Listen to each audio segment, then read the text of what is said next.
तो दोस्तों, आप सबके चहेते भोजपुरी के ट्रेनिंग स्टार खेसारी लाल यादव जी के जो एक नया गाना आने वाला है, अभी कमिंग सून है, उस नए गाने का जो अपडेट मैं आप लोगों को इस वीडियो के माध्यम से बताने जा रहा हूं।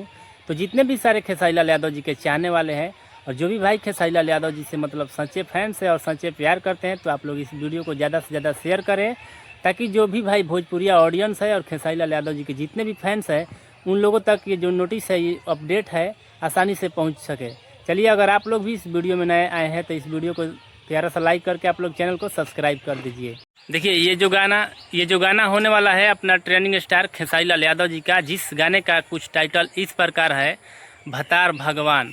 यानी अब इस गाना में क्या होने वाला है, मतलब दर्शाया गया है भगवान की तरह, मतलब अपने पति को एक्ट्रेस जो है मानेगी, इसी तरह हमें जो ये गाना लगता है। जिस गाने का नाम है आप लोग जान चुके होंगे कि भतार भगवान, जो कि आप लोग इस थंबनेल के माध्यम से आप लोग देख सकते हैं। और इसमें खेसारी लाल यादव और शिल्पी राज के अंदाज में ये गाना जो है गाया गया है, और ग्लोबल म्यूजिक जंक्शन पर ये गाना जो है रिलीज़ किया जाएगा, अभी कमिंग सून है। हाँ, और ये जो गाना जो है 16 तारीख को आ सकता है, 16 मई को ये गाना, मतलब ग्लोबल म्यूजिक जंक्शन से यूट्यूब चैनल पर ये गाना जो है आ सकता है। और इसमें फ्यूचरिंग की है एक्ट्रेस के रूप में श्रुति राव, जो कि नए एक्ट्रेस है। तो आप लोग काफ़ी सारा इस गाना के लिए कितने लोग एक्साइटेड हैं, और गाना जैसे ही आएगा, मतलब खेसारी लाल यादव का फेसबुक से मतलब पोस्ट किए हैं खेसारी लाल यादव की, जल्द आ रहल बानी लेके एक और बड़ा धमाका, यानी बहुत ही जल्द, यानी 16 तारीख को ये गाना ग्लोबल म्यूजिक जंक्शन पर रिलीज किया जाएगा।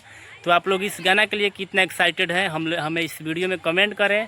और जो भी भाई खेसारी लाल यादव जी के चाहने वाले हैं और खेसारी लाल यादव जी के सच्चे फैंस हैं, तो इस वीडियो को दबा कर शेयर करें, ताकि जितने भी ऑडियंस है खेसारी लाल यादव जी का फैंस है, उन लोगों तक ये जो अपडेट है आसानी से पहुंच सके। और हाँ, ये जो गाना है कन्फर्म डेट मैं बता दे रहा हूँ कि आप लोगों को, ये जो गाना होने वाला है, मतलब 16 मई को ये गाना रिलीज किया जाएगा ग्लोबल म्यूजिक के यूट्यूब चैनल पर। तो ये था अपडेट, जो कि हमें लगा कि आप लोगों को बताना बहुत ही बेहद ज़रूरी था। तो चलते हैं किसी नए वीडियो के साथ। Thank you, love you all Bhojpuri समाज।